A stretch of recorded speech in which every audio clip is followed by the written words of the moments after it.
शुद्धं तु वियानन्तो शुद्धं चैव पयं लहदी जीवो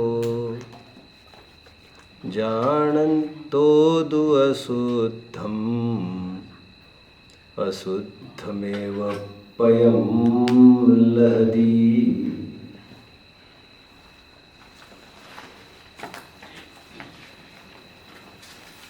मोक्षार्थियों, जीवन के हर मोड़ पर दो रास्ते निकलते हैं। एक रास्ता चौड़ा है, स्थूल है, जगत जनों को श्रुत है, परिचित है, अनुभूत है, और इस रास्ते पर जाने वाले यात्री मुसाफिर भी अनगिनत है। यहाँ पर साइन बोर्ड्स भी लगे हैं, मार्किंग्स भी लगे हैं, आदि आदि। दूसरा रास्ता इस मोड़ से निकलने वाला सकरा है। इतना सकरा है कि लगभग ओझल सा, गुप्त सा। इस पर चलने वाले लोग नहीं के बराबर है। यहां पर कोई वैसे उभर कर दिखे ऐसे कोई साइन बोर्ड्स, दिशा निर्देशक भी बहुत दृष्टिगोचर नहीं। ऊपर से देखने पर यह सकरा मार्ग भयानक दिखता है। भयानक का और कोई कारण नहीं है, कोई जंगली पशु है ऐसा नहीं है। उस रास्ते पर कोई चल नहीं रहा है, इतना ही भय है इस जीव को। मानव को सामाजिकता की आदत लगी है तो अकेलापन उसको सुहाता नहीं। यह उसकी मानसिक कमजोरी है। भले ही दुर्गंध में, लेकिन जहां भीड़ हो वहां पर वो घुसना चाहता है। अकेले निकलने की उसकी सामर्थ्य है ही कहां। इसलिए यह सकरा रास्ता वैसे कोई जंगली पशुओं से घिरा नहीं है।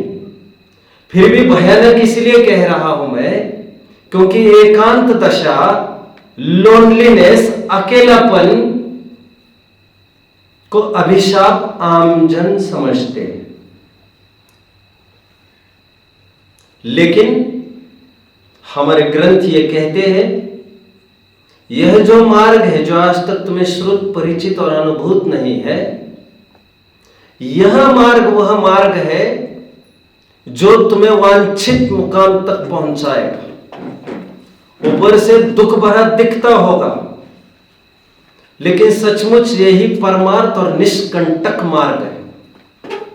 कभी कभी ऊपर से देखने पर हमें कुछ और चीज दिखाई देती है, और सूक्ष्मता से देखे तो उसमें चीज कोई और होती है।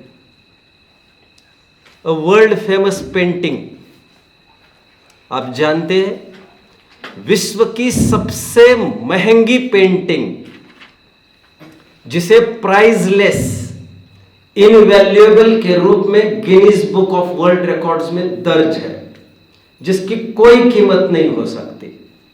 जानते हो वो कौन सी पेंटिंग है? The painting of Mona Lisa, right, and sketched and painted by Leonardo da Vinci,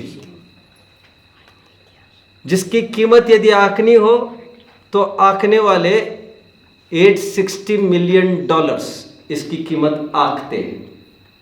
$860 million means 1 million is 10 lakhs and $1 is लगभग 100 रुपीज नियरली। अब आप कैलकुलेट करोगे तो आप पाएंगे इतनी सी पेंटिंग है, वो अरबों और खरबों की कीमत की। एनीवे, इस पेंटिंग की क्या विशेषता है इसे? अब गौर से देखिए इस पेंटिंग को।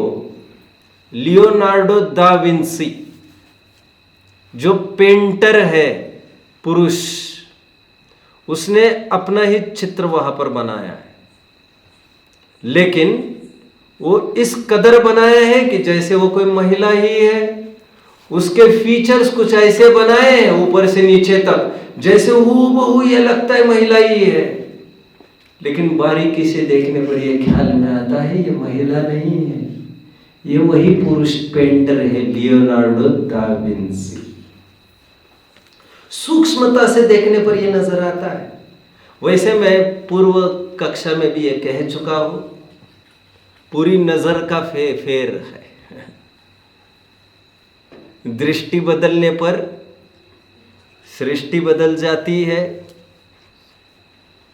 नजरिया बदलने पर नजारे बदल जाते हैं। ये मैं निरंतर कहता हूं, जैसी दृष्टि वैसी सृष्टि, जैसी मनस्थिति वैसी परिस्थिति। महात्मा गांधी जी की भाषा में, it is not the circumstances that make the man, it is the man that makes the circumstances। और पॉजिटिव वे में भी ले सकते हैं, परिस्थिति आदमी को नहीं बनाती, आदमी परिस्थितियों को खड़ा करता है। और परिस्थिति आदमी को बनाती भी कहना हो तो पॉजिटिव वे में इसको भी कह सकते हैं हम। एनीवे, आपने कभी काले काले बादल देखे हैं किसी ने? एकदम काले कलुटे बादल। आप काली मां में कुछ देख पा रहे हैं गौर से? मैंने एक बार आपको बताया था। और आप बिल्कुल उसकी बॉर्डर देखेंगे तो आप ये पाएंगे एकदम आपको चमकीली सिल्वर लाइनिंग मिलेगी। और मैंने आपको बताया था, इंग्लिश में कहावत चलती है, every cloud has a silver lining. इसका मतलब in the midst of problems lie opportunities. संकट और आपदाओं के बीच में ही अवसर छिपे हुए होते हैं। यह दृष्टि का फेर है बस आपके। जो बी पॉजिटिव की घोषणाएं की जा रही है, जो निरंतर आवाजें चल रही है, वो और कुछ नहीं है, हमारा माइंडसेट बदलने की बात कही जा रही है। पंडित टोडरमल जी ऐसा ही कुछ कह रहे थे मोक्ष मार्ग प्रकाशक में।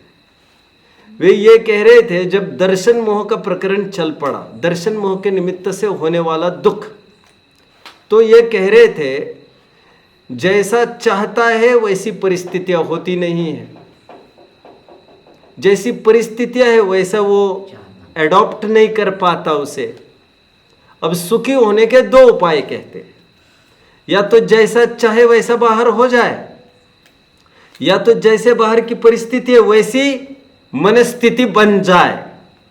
बाहर में कुछ फेरफार की गुंजाइश दिखे ही नहीं, कुछ आवश्यकता भाषित हो ही नहीं, सब कुछ व्यवस्थित दिखे, ऐसा माइंडसेट हो तब भी सुखी हो जाए। और पंडित जी ये कह रहे हैं, ये जो दूसरा विकल्प है यह हमारे हाथ में। पहला विकल्प हमारे मनस्थिति के आधार से बाह्य जगत को बदलने की कल्पना, यह दुखद मिथ्या है। एक घटना मुझे याद आती है, जिसमें एक घटना ये याद आती है मुझे, जिसमें बहुत टाइम पहले पड़ी हुई है, जिसमें एक प्रिंसेस थी और वो इतनी सुकुमार थी कि वो चाहती थी कि ये पूरी भूमि निष्कंटक बन जाए। ध्यान रहे, मैं जहां जहां पर भी पैर रखूं मुझे कांटा चुभने न पाए। और सालों मशक्कत करने के बाद भी ऐसा हो ही जाता था कि कभी ऐसी जगह वो चली जाती थी वहां पर कांटा चुभ ही जाता था। मंत्रियों ने बहुत अच्छी सलाह दी, बोलिए बच्चों, क्यों ना ऐसा हो, अब योग्य जूते ही पहनकर निकलो, ये आपके हाथ की बात है, स्वाधीन बात है, सरलतम उपाय है। उपादान को आप ठीक कर सकते हो, निमित्तों को जोड़ तोड़ मरोड़ नहीं कर सकते आप। बारिश न होने देना ये आपके हाथ में नहीं है, लेकिन चलती बारिश के बीच में आप स्वयं को भीगने ना दे, यह प्रावधान हमारे पास है। और वो काम एक छोटा सा छाता कर देता है। अब बादलों की गारंटी कैसे ले सकते हैं आप? एक बहुत अच्छी कहावत चलती है, बुंदेलखंड में विशेष रूप से प्रयुक्त है। बताएगा जरा कोई? हमें कुएं से क्या मतलब है? हम तो अपना लोटा छानते हैं। हम कुआं छानने जाएंगे तो भारी मुश्किल है, भारी पराधीनता है। छाता संभलना हमारे हाथ की बात है, जूता संभलना हमारे हाथ की बात है। इसी को कहते माइंड सेट ठीक करना। और परिस्थितियां वही की वही है सबको। मंगलाचरण के रूप में समय सार की 186वीं एकदम जबरदस्त गाथा है यह गाथा शिरमौर है। मुझे याद नहीं है ज्यादा, लेकिन किसी कारण से एक बार मैं कुंथलगिरी गया था यात्रा के लिए। वहां पर समाधि पट्ट पर किसी के यही गाथा अंकित देखी थी मैंने। शुद्धम तुव्यानंतो शुद्धम चेव पयम लहदी जीवो जानंतो भी अशुद्धम अशुद्ध चेव पयम लहदी। जो स्वयं को शुद्ध अनुभवता है वो शुद्धता को प्राप्त होता है, जो स्वयं को अशुद्ध अनुभवता है वो अशुद्धता को प्राप्त होता है। थोड़ा टेक्निकल एनालिसिस करूंगा बच्चों, जो सीधा आपके अंदर प्रवेश कर जाएगा। इसमें कोई दाव पेच नहीं है, इसमें कोई बुद्धि बल की जरूरत नहीं है, इसमें एकदम ठंडे दिमाग की जरूरत है। मेडिकल साइंस आज एक सिंपल फैक्ट की बात करता है, जो मैंने एक बार आपके बीच में चर्चा की।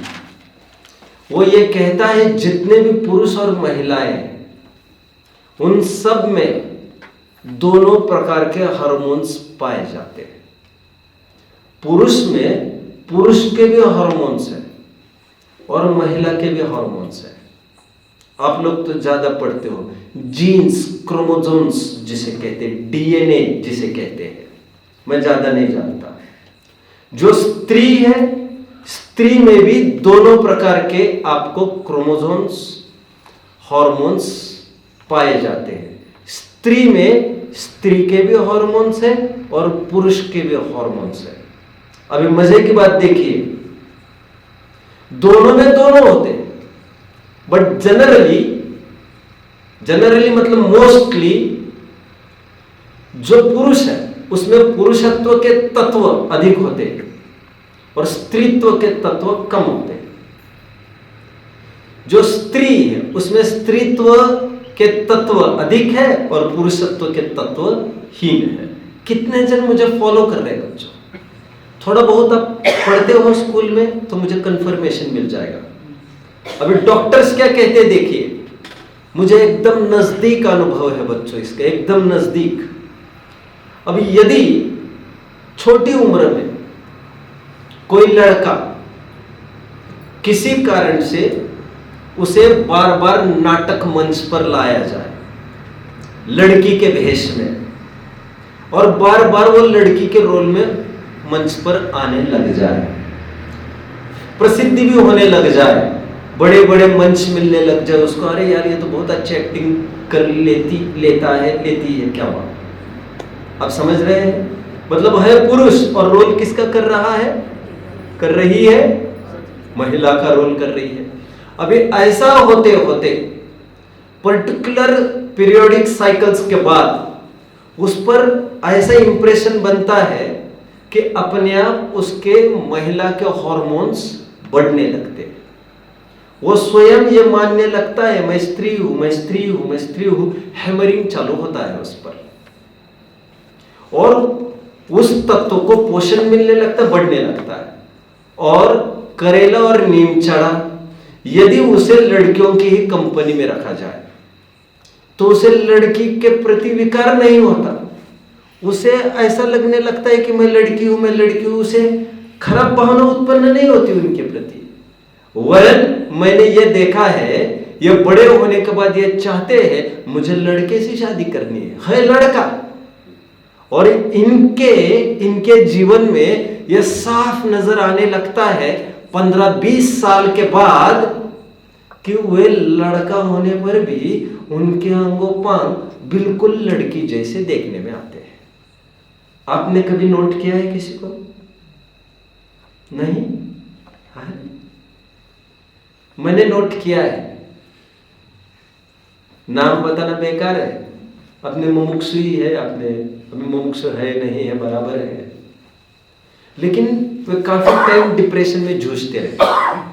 अभी वे आज भी उनका डोर कोई नॉक करे तो जल्दी नहीं खोलते।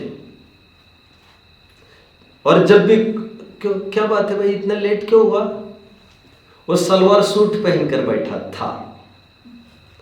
ड्रेसिंग भी उन्होंने ऐसी की, वो वैसे ही चाहते मेरे सब फीचर्स ऊपर से नीचे तक लड़की जैसे ही हो। लाखों रुपए के ऑपरेशंस करा के वे लिंग भी बदली कराते रहते। माइकल जैक्सन नाम सुना होगा आपने, पॉप सिंगर, ब्रेक डांसर, और वो सेक्स के रूप में, लिंग के रूप में हमेशा अपनी लाइन जहां पर भी डॉक्यूमेंटेशन होता था वो मेल फीमेल कुछ भी नहीं लिखता था, वो ब्लैंक रखता था, क्योंकि कई दफे मेल से फीमेल हो चुका था और फीमेल से मेल हो चुका था। मुझे ये सब नहीं बताना आपको, ना मैं ये जानता हूं ज्यादा, ना मैं जानना चाहता हूं ज्यादा। मैं मतलब की बात केवल इतनी कहना चाहता हूं आपको, दोनों में दोनों प्रकार के हॉर्मोन्स हैं। आप जिसको बढ़ावा देंगे फलस्वरूप आप पाएंगे एक लड़की लड़के जैसा ही वो एक्टिविटी करने लगती है, और उसको लड़कों के बीच में ही उठना। ऐसा एक्सपीरियंस है किसी को? मुझे ऐसा एक्सपीरियंस है। वो लड़की भी लड़कियों के साथ ही उठने बैठने लग गई, वैसे ही पहनने। मुझे दोनों प्रकार के अनुभव, मेरे सामने झूम रहे हैं दोनों की आकृतियां, वो लड़के की भी और लड़की की भी। वो लड़की बड़ी होकर वो लड़कों के बीच में उठती बैठती है, तो उसे लड़कों के प्रति विकार होने की बात नहीं कर रहा हूं मैं। She starts feeling कि I am a boy, और वो चाहती है मेरी शादी एक लड़की से हो। निष्कर्ष, हम सब में कुंद आचार्य देव की बहुत ही गजब की और जबरदस्त गाथा है। कहते एक शुद्ध अंश भी है तुम में, हम में, और एक अशुद्ध अंश भी है। ये आपके हाथ में है। अशुद्ध अंश मतलब पर्याय, जिसे प्रमत्त कहते हैं, जिसे ज्ञान दर्शन चारित्र कहते हैं, जो व्यवहारने का विषय है, जो पर्यार्थिकने का विषय है, और एक अंश शुद्ध का भी है, जिसे एक कहते हैं अहम एक को खलु शुद्धो, जिसे अभेद भी कहते हैं, जहां पर ज्ञान दर्शन चारित्र आदि गुणों का अभेद के रूप में देखा जाए, जिसे नित्य अनादि निधन भी कहते हैं उसे।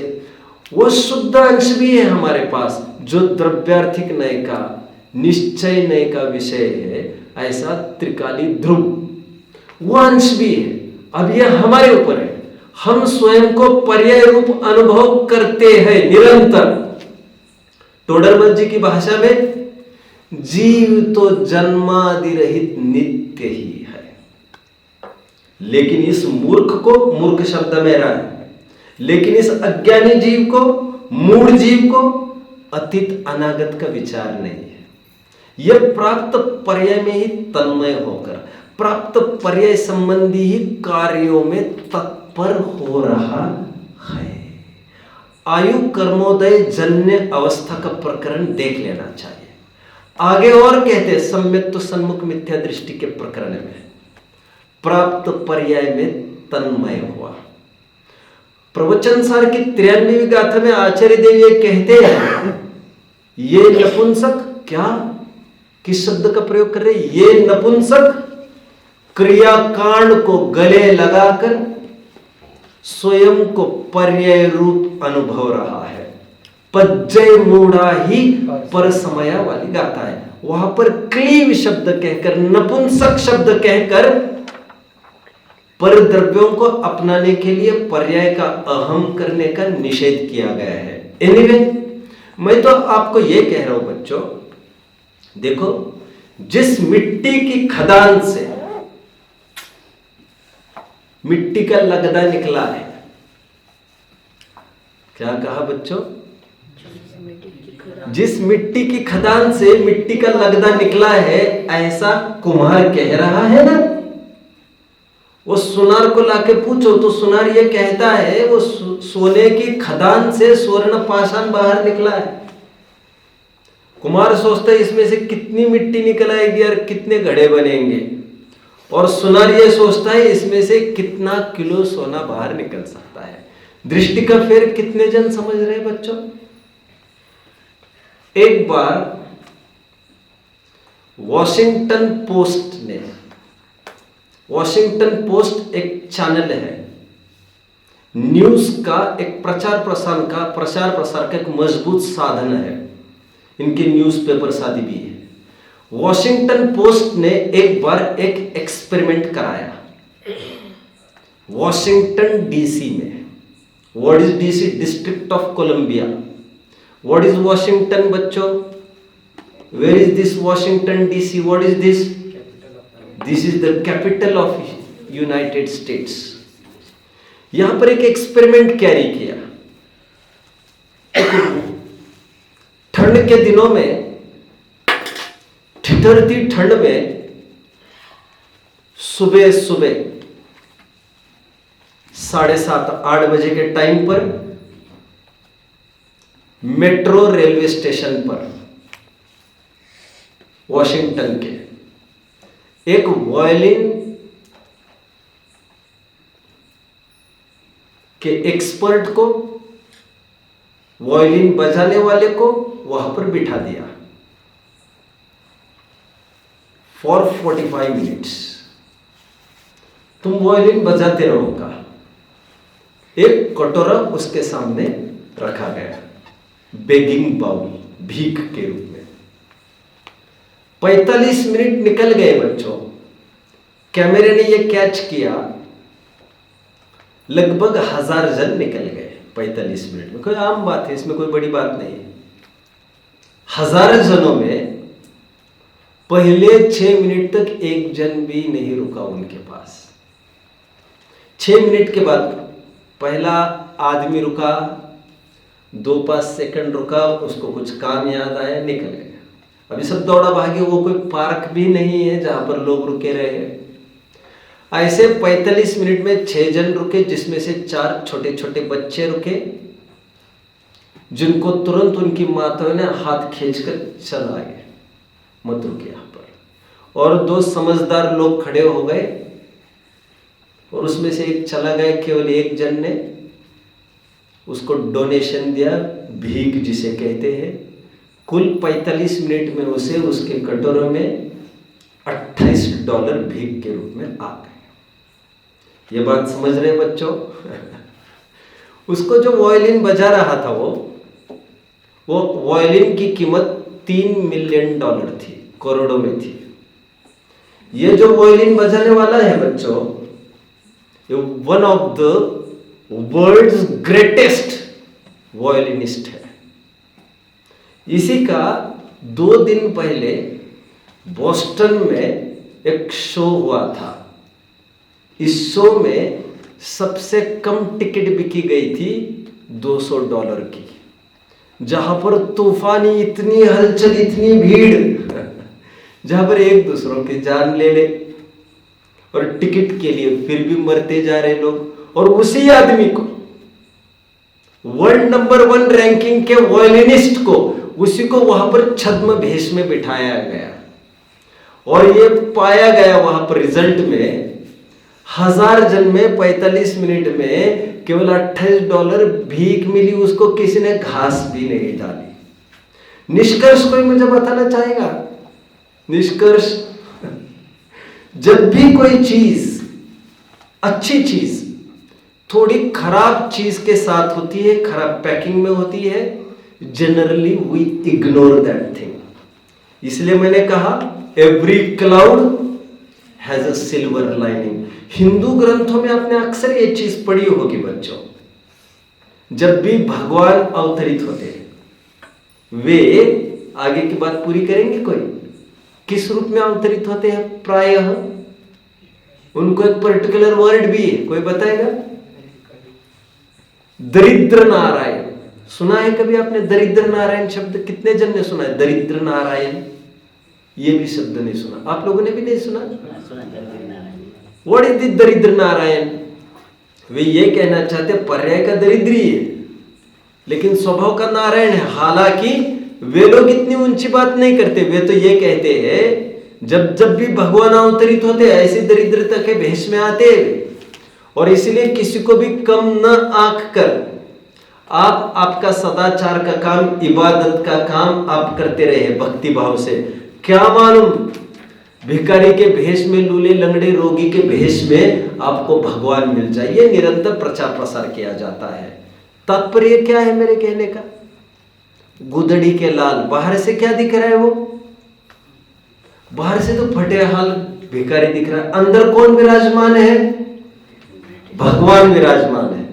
हमारे ग्रंथों में भी इस द्रव्य के, इस वस्तु के, आत्मरूप द्रव्य के दो अंश बताए हैं, एक पर्याय और एक ध्रुव। पर्याय के रूप में आप थोड़ी देर के लिए असमान जाति द्रव्य पर्याय ले लो, शरीर, मनुष्य, गोरा काला, अमुक संगनन वाला, अथवा अंदर की पर्याय ले लो आप, मोह राग द्वेष रूप। और उसी में छिपा क्या है? इस गुदड़ी का लाल कौन है?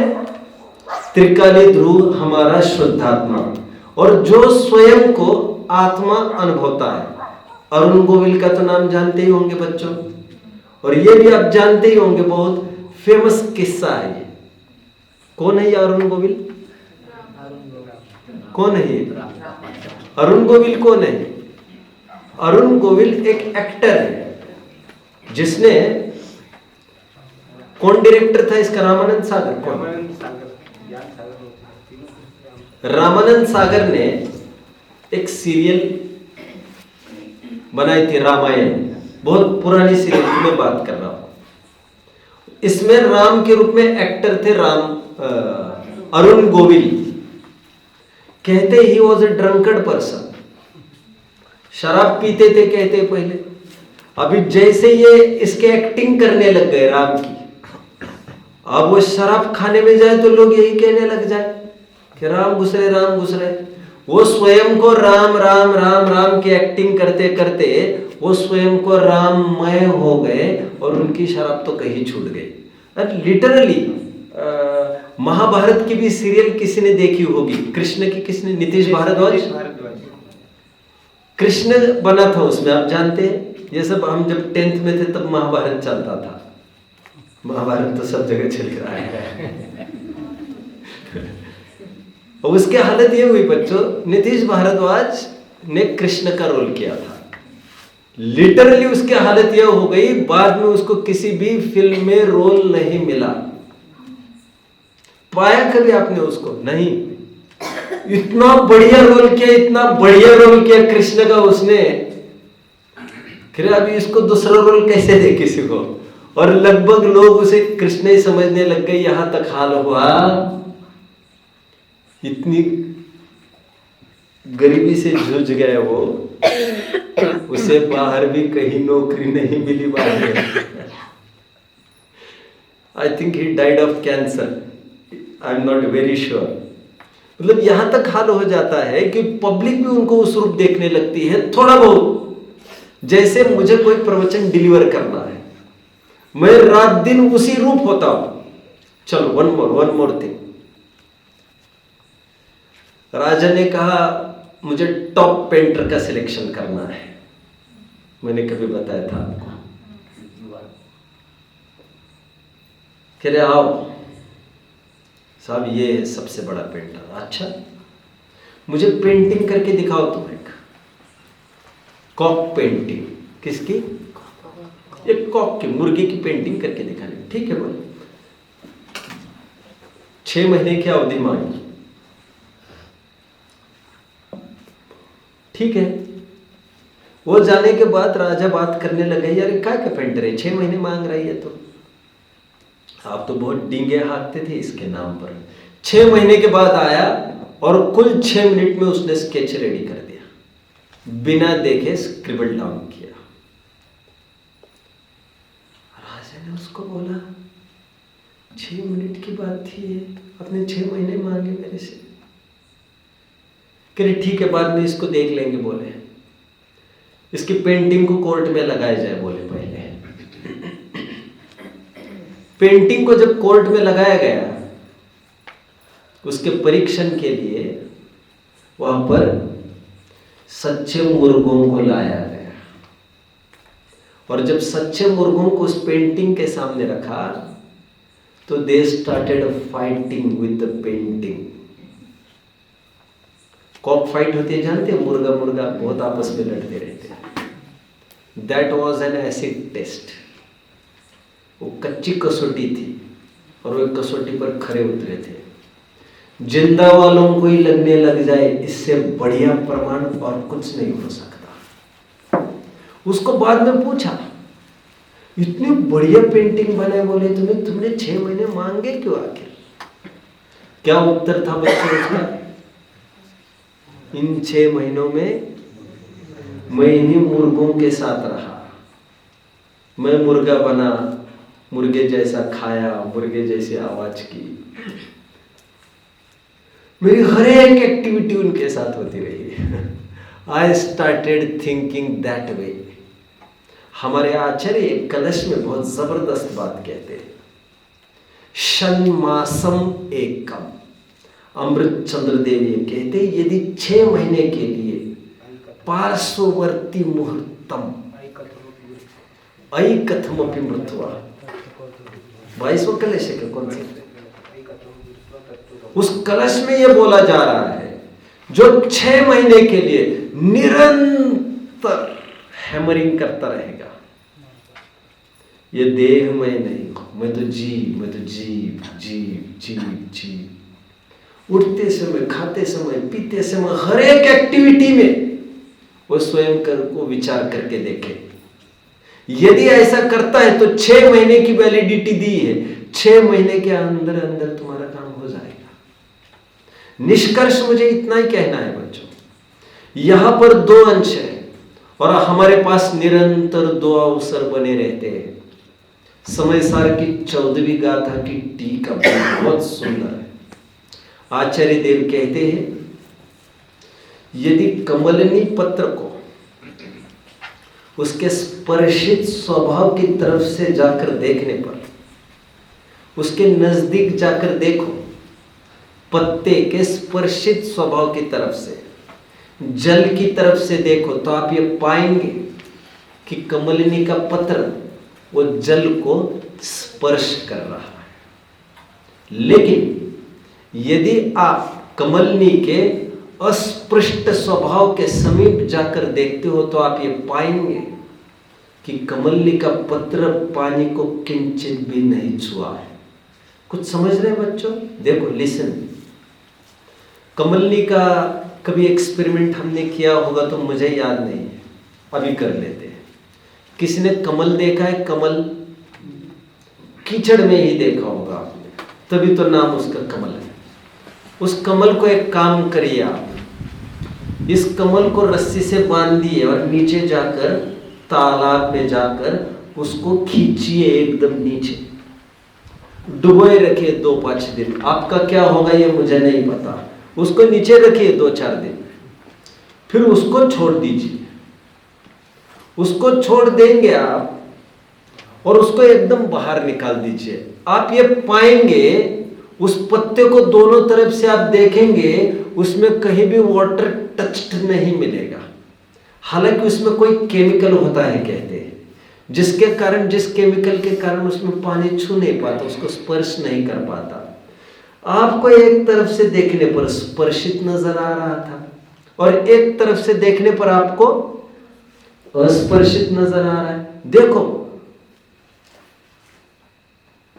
आपके घर में नमक तो सबके घर में होता है, नमक को कितना भी ढक कर रखो बरसात के दिन में, क्या होता है उसका? पानी छूटता है। कैसी भी डब्बी में रखो कुटा हुआ नमक, कैसी भी डब्बी में रखो, कुटे हुए की मैं बात कर रहा हूं, पीसा हुआ, पानी छूटेगा। इमली माताएं बहनें इमलियां संभाल कर रखती है साल साल भर, कभी किसी में डालेंगे तो इमली कितनी भी बांध कर रखो कहीं भी, बरसात के दिन में क्या होता है उसको? पानी छूटता है। एक वह इमली है जो पानी से इतना दूर रख रहे आप, फिर भी दुनिया भर का पानी सोख रही है कि नहीं सोख रही है? अभी भी आपके मुंह में पानी छूटा है कि नहीं? सच बोलो, कितने जन के मुंह में छूट गया? ये तो इमली की ताकत है, मैं वही तो कह रहा हूं। बैठे बैठे सबके पानी खींच लेती। इमली का पेड़ देखा है क्या आपने? सब जगह का पानी खींच लेती हो, नीचे से भी सेम प्रोसेस करती है वो। एक वह इमली जो पानी के टच में नहीं है और पानी पूरा सोखने की क्षमता रखती है, और एक कमलनी पत्र है बच्चों, जो रहता पानी में है लेकिन सोखता बिल्कुल नहीं है उसको। इस कमलनी के पत्र को गौर से देखिए, ये पानी में डूबा हुआ दिखता है लेकिन ये डूबा हुआ नहीं है। आचार्य देव हमें ये कहते हैं, ये जीव कर्म से बंधा दिख रहा है, बद्ध और स्पृष्ट नजर आने पर भी इसके स्वभाव के समीप जाकर देखने पर बद्ध स्पृष्टपना अभूतार्थ है। दूसरी बात कहते हुए, ढक्कन, मिट्टी का ढक्कन, मिट्टी की झारी, मिट्टी का घड़ा, मिट्टी की सुराही आदि आदि की तरफ से देखो। आदमी बैठते ना रास्ते के किनारे बेचने को विविध आइटम्स, देखे आपने? उन विविधता की तरफ से देखो तो आप ये पाएंगे ये अनेक अनेक रूप है। लेकिन कहते हैं मिट्टी के अस्खलित स्वभाव के समीप जाकर देखने पर एक मिट्टी ही नजर आती है। सुराही, झारी, घड़ा, ढक्कन, तवा सब अभूतार्थ नजर आता है मूल में क्या वो मिट्टी तो है। ठीक उस प्रकार कह रहे हैं, नारकपना, मनुष्यपना पर्याय की तरफ से देखने पर ये सब भूतार्थ दिखाई देते हैं। एक स्वभाव के समीप जाकर अनुभव करने पर मनुष्य, नारक, तिर्यंश, देवपना ये सब भूतार्थ है। वहां पर दो दो दृष्टियों से देखने की प्रेरणा की है, और आत्मा को बताया गया है कि आत्मा बद्ध स्पृष्ट दिखता हुआ भी अबद्ध अस्पृष्ट है, अन्य अन्य दिखता हुआ भी अनन्य है, अनियत दिखता हुआ भी नियत है। समुद्र नियत है कि अनियत है? समुद्र को दो एंगल से देखिए बच्चों। ज्वार भाटे होते देखे आपने समुद्र में? ज्योग्राफी में पढ़ते हो बच्चों। समुद्र का एकदम लेवल गिर जाता है कितने मीटरों किलोमीटरों तक, और एकदम कितना लेवल बढ़ जाता है पूनम के दिन, आप सब जानते हो। और यदि यह असत्यार्थ होता तो जानते हो आप लोग, जितनी भी जहाजें होती है ना, पानी की जहाजें, मैं थोड़ी ज्योग्राफी बता रहा हूं आपको, शायद मैं सही हो सकता हूं। ये जहाजें 13-14 के दिन आकर जमा देते हैं वहां पर, पूरी लबालब भरी जहाजें। और पूनम के जब लेवल खूब बढ़ जाता है, स्टार्टर ऑन कर देते जहाजों का, उसके बल पर सैकड़ों किलोमीटर बिना डीजल के वे जहाजें सफर करके आ जाती है। स्लोप हो जाता है ना, आप समझ रहे हैं मेरी बात को? इसका मतलब घटना बढ़ना होता तो है समुद्र में, राइट? लेकिन एक तरफ से देखो आप तो समुद्र में आज तक कभी बाढ़ आई है? समुद्र कभी सूखा है? इस तरफ से देखो तो उसका लेवल मेंटेन भी रहता है। मैजिक समझ में आ रहा है? उसी प्रकार से नई पर्याय उत्पन्न होती है, पुरानी पर्याय विला जाती है। ये सब घटबड़ प्लस माइनस होते हुए एक शाश्वत सत्ता की तरफ से देखो, ना ही इसमें से कुछ जाता है, ना इसमें कुछ आता है। ये दो पक्ष है हमारे सामने और निरंतर हर प्रसंग में बने रहते हैं। जीवन के हर मोड़ पर आप स्वयं को क्या अनुभवते, उससे आपके जीवन का सुख और दुख निश्चित होता है। कुछ एक्सपेरिमेंट्स मैं चाहता हूं, कुछ एक्सपेरिमेंट्स आपको यहां पर करने चाहिए।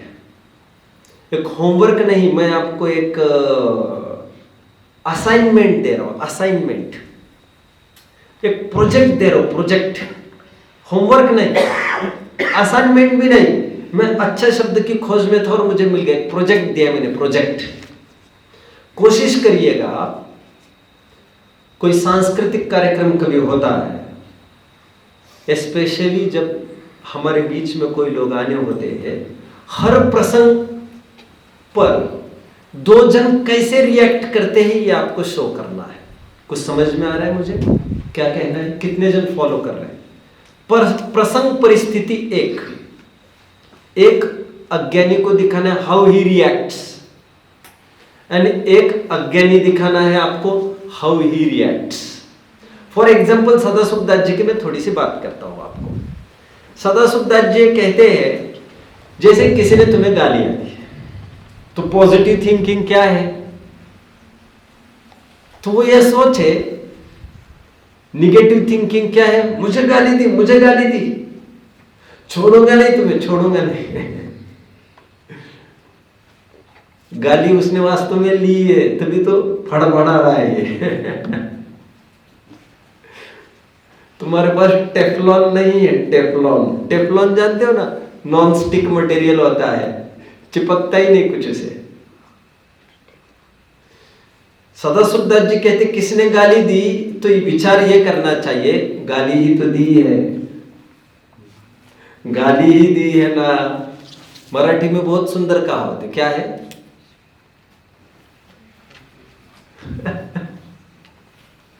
शरीर को छेद पड़ते हैं क्या किसी ने गाली देने पर, ऐसा कहते। फिर आगे कोई ये कहे, सदाशिवदास जी ये कहते आगे, यदि कोई मारे, छेद ही कर दे तो कहते फिर ऐसा विचार करे, जान से तो नहीं मारा है ना। पॉजिटिव समझ में आता है। अज्ञानी कैसे रिएक्ट करेगा? ईंट का जवाब पत्थर से देंगे, छोड़ेंगे नहीं तो। गांधी जी का जवाब क्या है? खून करने वाले से भी प्रेम करना, ये मुझे कवि ने सिखाया। कवि कौन? श्रीमद राजचंद्र जी उनके गुरु थे। ये दो रिएक्शन आपको दिखाते आना चाहिए। और यदि जान से मारे तो क्या विचार करना चाहिए? जान से मारे तो ये विचार करना चाहिए, शरीर ही तो ले रहे हो। सो तो वैसे ही छूटने वाला है, इसे कौन लेके जा सकता है? और कौन लेके आया था इसे? मैं तो ये हूं भी नहीं, और होगी निर्जरा हो रही पूर्व बांधे हुए कर्म की। ऐसे हर प्रसंग में आपको विचार करना चाहिए। फॉर एग्जाम्पल, मैं जनरली एडमिशन के दिन ये कहता हूं, अब मैं आपको कुछ प्रोजेक्ट दे रहा हूं, मुझे यही तैयार करके दिखाओ कैसे करेंगे। आप एडमिशन के लिए आए हो यहां पर, आप कल्पना कर सकते हो बच्चों, जिस मोक्ष स्थली में आप बैठे हो, जिस छत्र छाया में आप बैठे हो, एक दिन ये मोक्ष स्थली, ये गुरुकुल किसी स्टैनफोर्ड, किसी कैम्ब्रिज और किसी ऑक्सफोर्ड यूनिवर्सिटी कम नहीं होगा। नहीं, मैं संख्या की अपेक्षा बात नहीं कर रहा हूं। संख्या से बढ़ना कोई बढ़ना है भी नहीं। क्वालिटी में मजबूती से यदि किसी को देखना हो तो देखें, कमी है जिसमें सदाचार भी देखना है, ज्ञान भी देखना है। आप बड़े भाग्यशाली हो। और जैसे मैंने कल कहा था, अच्छे स्थान पर कम अच्छे बच्चे भी होते हैं, कम अच्छे स्थान पर अच्छे लोग भी पाए जाते हैं। ये तो मुख्यतः से बात मेरी चल रही है। मान के चलो यहां पर एडमिशन का शिविर था और किसी का एडमिशन नहीं हुआ और रोने लग गया, एडमिशन नहीं हुआ। अब इसमें सोचने के दो तरीके कौन कौन से, जरा मुझे कोई बताएगा? हाउ डज अ ज्ञानी रिएक्ट्स, है ना? हाउ डज ज्ञानी रिएक्ट? कोई बताएगा मुझे? हाउ डज अ ज्ञानी रिएक्ट? कैसे रिएक्ट करेगा वो? एडमिशन नहीं मिले, आया एडमिशन के लिए, ये है कोई आइडिया? क्या चाहेगा? किसी सोर्स से, किसी फोर्स से, रिकमेंडेशन, सिफारिश से, कोरोना, रोना, गिड़गिड़ाना। अज्ञानी मतलब ठीक है, मैं कोई पत्थर की लकीर नहीं खींच रहा हूं कि अज्ञानी होगा ये ज्ञानी होगा, मैं मोटी मोटी बात कर रहा हूं, एकदम मोटी मोटी। ज्ञानी क्या रिएक्ट करेगा? एडमिशन नहीं हुआ तो जरा बताएंगे? ज्ञानी क्या रिएक्ट करेगा? सकता है मेरे ज्ञान में कुछ कमी हुई, ज्ञान कम हुआ तो ऐसा तो है ही, बट उसने अपना पूरा बेस्ट दिया था। वो ये सोचता है कोई बात नहीं, यहां नहीं सही, मेरे घर पर रहकर मैं इतनी पूर्ति स्वयं करके दिखाऊंगा। एकलव्य ने नहीं किया था क्या? उनको कहा एडमिशन मिला था उस यूनिवर्सिटी में, करके दिखा दिया ना उन्होंने। और हमारी तो काम करने की शर्त है ना। एक पॉजिटिव थिंकिंग हर जगह आपको चाहिए कि मैं कर सकता हूं किसी भी चीज में, और कर सकता हूं मतलब बाहर की चीजों की बात नहीं कर रहा हूं मैं, विषय पोषक, कषाय पोषक। अच्छा, किसी ने आपको असहयोग किया किसी चीज में, आपकी क्या भावना होगी उसमें? अज्ञानी कैसे रिएक्ट करेगा, ज्ञानी कैसे रिएक्ट करेगा? देखने के दो दृष्टिकोण बताइए मुझे। पॉजिटिव एटीट्यूड कैसे रखेंगे, निगेटिव एटीट्यूड कैसे रखेंगे? किसी ने हमारा सहयोग नहीं किया, बोलिए जरा बच्चों। उसने भी हमारा सहयोग नहीं किया था, हम भी कोई खाली बैठे नहीं है, उसको भी याद दिला देंगे। याद है तुम्हें? याद है? मैं ऐसों के संपर्क में भी बहुत आया हूं।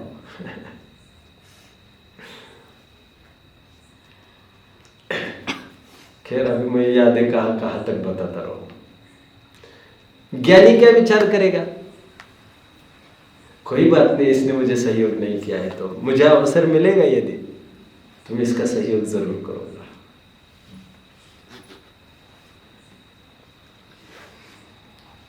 रतन टाटा, राइट? आपको प्रसिद्ध बात पता होगी बच्चों, टाटा इंडिका जानते हो? Who is the maker of Tata Indica? Ratan Tata. I think लगभग 98 में लॉन्च हुई थी क्या ये? आई एम नॉट वेरी श्योर। लगभग इंडिका, देख लेना आप सब देख लीजिए इस बात को। और indica was an utter failure, fail हुआ प्रोजेक्ट उनका।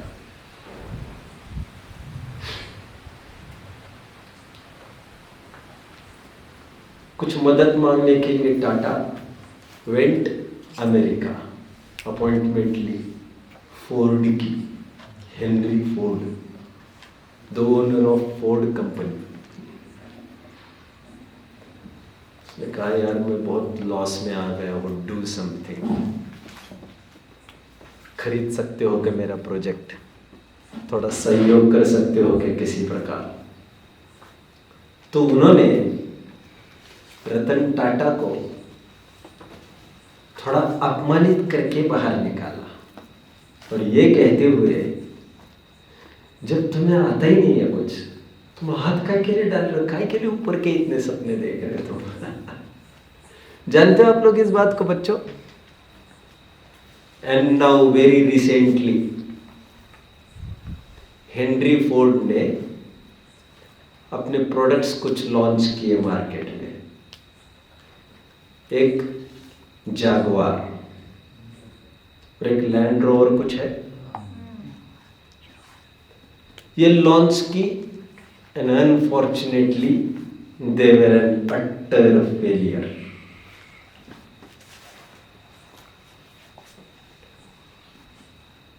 इसके बीच में 15 साल निकल गए। तब तक वहां से रतन टाटा आए थे, जब उनको निकाल दिया गया था ऑफिस से, तो यहां पर आकर तुरंत उन्होंने कॉन्फ्रेंस ली। बोर्ड के सभी एक्स्ट्रॉर्डिनरी लोगों को बुलाया, टेक्नीशियंस को बुलाया, मुझे इस प्रोजेक्ट में सफलता चाहिए, कुछ भी करिए आप। और वे एकदम सफलता के मुकाम पर पहुंच गए। फोर्ड के दिन बिगड़ गए। Ford Mumbai, appointment of Ratan Tata. Ratan Tata के ऑफिस में आए हुए मिलने के लिए उनको। My Jaguar, my land rover, utter failure, please do something, don't worry, I will do everything, please sit, भोजन करिए शांति से पहले। पूरा खरीद लिए उन्होंने ये सब प्लांट्स, और वे चल चुके। चाइना वगैरह में ज़्यादा इसका मार्केटिंग होता है। I am not in very pace. Abraham Lincoln, बहुत सारी बातें याद आ रही मुझे। अब्राहम लिंकन का, I think if I am not wrong, he is Abraham Lincoln. जब दो देश के बीच की लड़ाई हुई बच्चों, तो लड़ाई के बीच में पड़ाव होते थे। पड़ाव का तात्पर्य 5-6 मिनट का ब्रेक। ऐसे थोड़ी लड़ते लड़ते, कोई नरक थोड़ी है यहाँ पर, आदमी थकेगा भी कि नहीं आखिर में। तो जब खाली समय होता था, किसी ने अब्राहम लिंकन को देखा कि वो शत्रु दल में जाकर वहां के शत्रु सैनिकों की टहल करता है, सेवा करता है। किसी ने पूछा, ये क्या कर रहे हो आप दूसरी पार्टी में जाकर? फिर वो मेरी मजबूरी है, मेरे कुछ एथिक्स है। मैंने कहा इनको, मेरी माता बहनें परेशान हो रही है, नहीं तो मैं आपको छोड़ूंगा नहीं। लेकिन उन मूर्खों के पीछे ये परेशान हो रहे ना,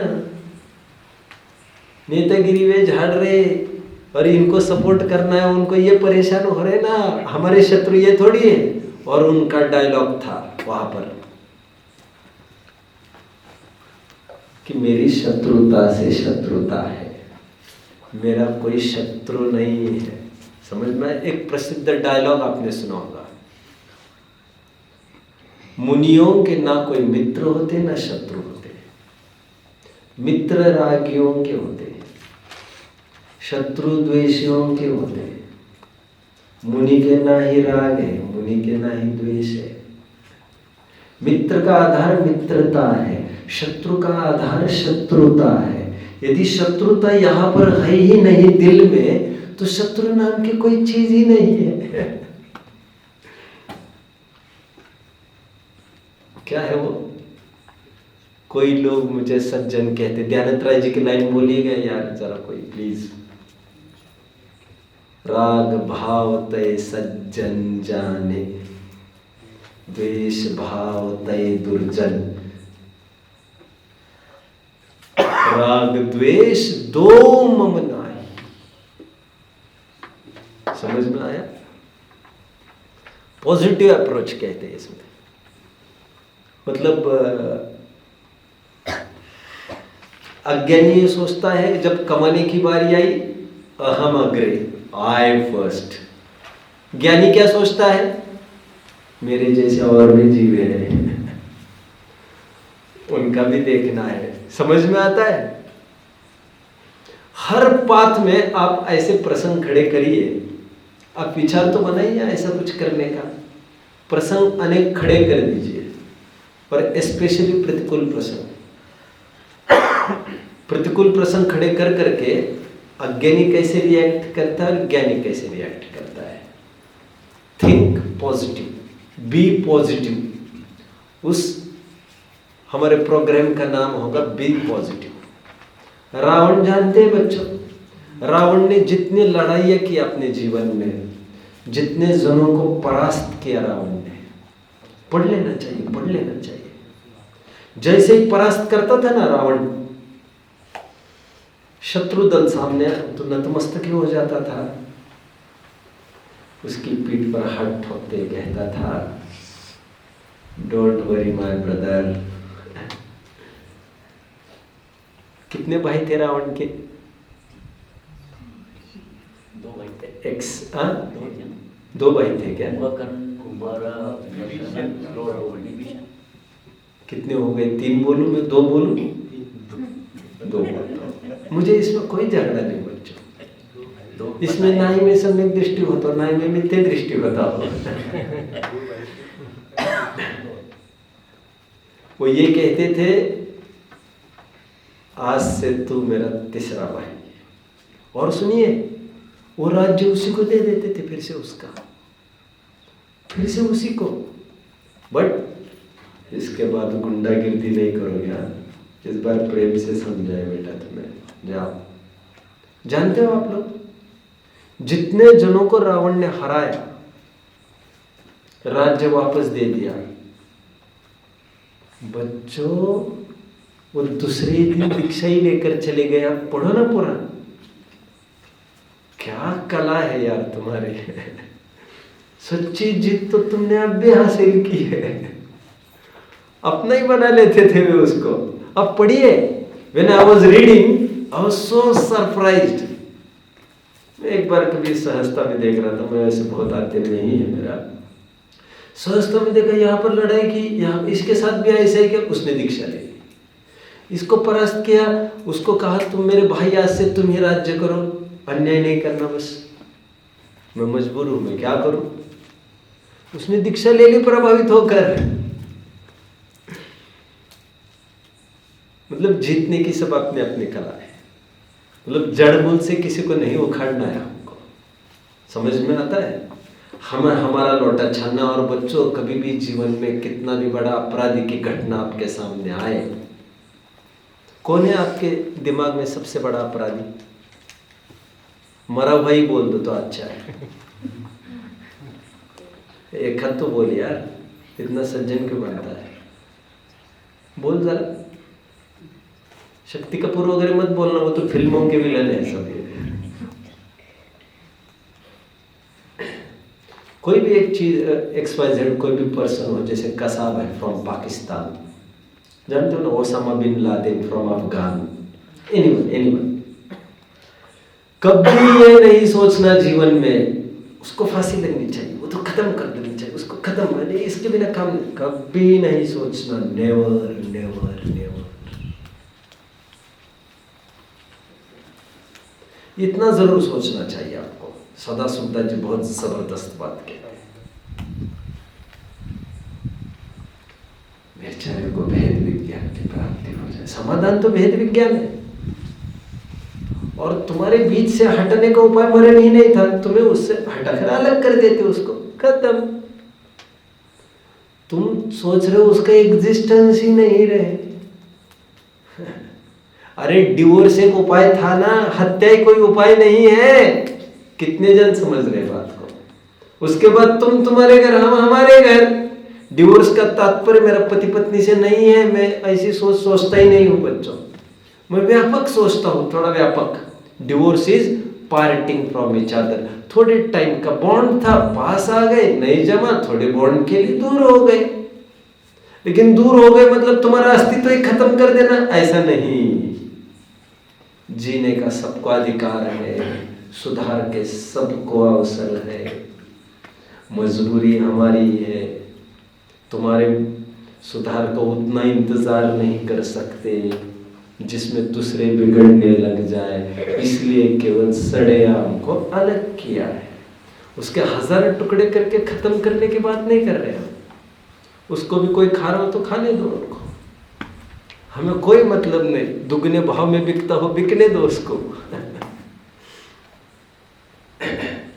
हर चीज में आपको पॉजिटिविटी चाहिए बच्चों, समझ रहे हैं। जैसे देखो, हरिश्चंद्र का एक नाटक पूरा हुआ, आई थिंक मेरा भी पूरा होने जा रहा है। हरिश्चंद्र का नाटक चला, पूरा हुआ। हरिश्चंद्र का नाटक कितने जन ने देखा बच्चों? आई एम वेरी सॉरी, हम यहाँ पर कितना दिखा सकेंगे, कितना उपयुक्त तो होगा, वो विल थिंक, क्योंकि टोटली धार्मिक बैकग्राउंड नहीं है इसका। लेकिन मैं आपको कह ही सकता हूँ, आप घर पर वगैरह देख सकते हैं। सत्यवादी हरिश्चंद्र, का नाटक एक डायरेक्टर ने प्ले किया।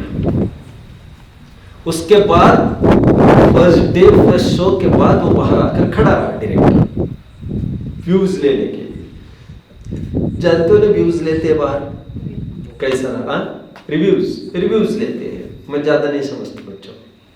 तो रिव्यूज लेने के लिए एक आदमी, वो डायरेक्टर स्वयं आकर खड़ा हुआ। अब उसमें 2 रिव्यू है। एक जन का रिव्यू ये है,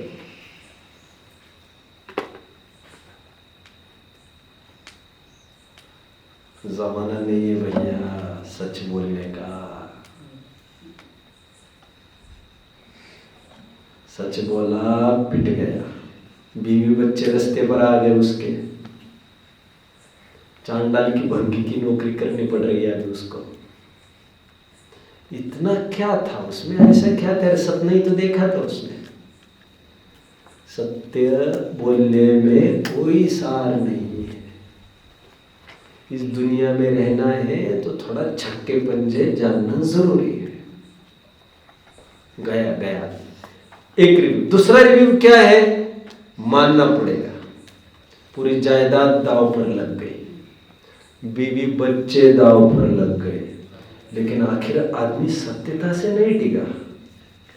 वाह यार वाह, एक नजीर बन गई आज सत्यता के लिए। क्या हो सकता है? आज हम कह सकते सत्यमेव जयते। हर एक प्रसंग को देखने के 2 दृष्टिकोण है। आप उसको किस प्रकार लेते हो ये आपके ऊपर है। ऐसे आप 10-12 प्रसंग पहले तय करके लिखो। तो यहां पर आप बनाओ अज्ञानी कैसे रिएक्ट करता है और ज्ञानी कैसे रिएक्ट करता है। इतना सही तो करना है, समझ ले। बहुत पैसा मिलने पर अज्ञानी का क्या रिएक्शन है, ज्ञानी का क्या रिएक्शन है, चलिए समझ रहे। घर का कोई व्यक्ति मर गया, अज्ञानी का क्या रिएक्शन है, ज्ञानी का क्या रिएक्शन है। और ज्ञानी का रिएक्शन विरक्ति की तरफ होना चाहिए, अज्ञानी का रिएक्शन राग द्वेष शोक संताप की ओर होना चाहिए। ऐसा आपको दिखाना चाहिए। ये सोच का फेर होता है। आज हम जो भी है वह हमारे सोच का ही फल है। We are the result of what we think and what we contemplate. Om.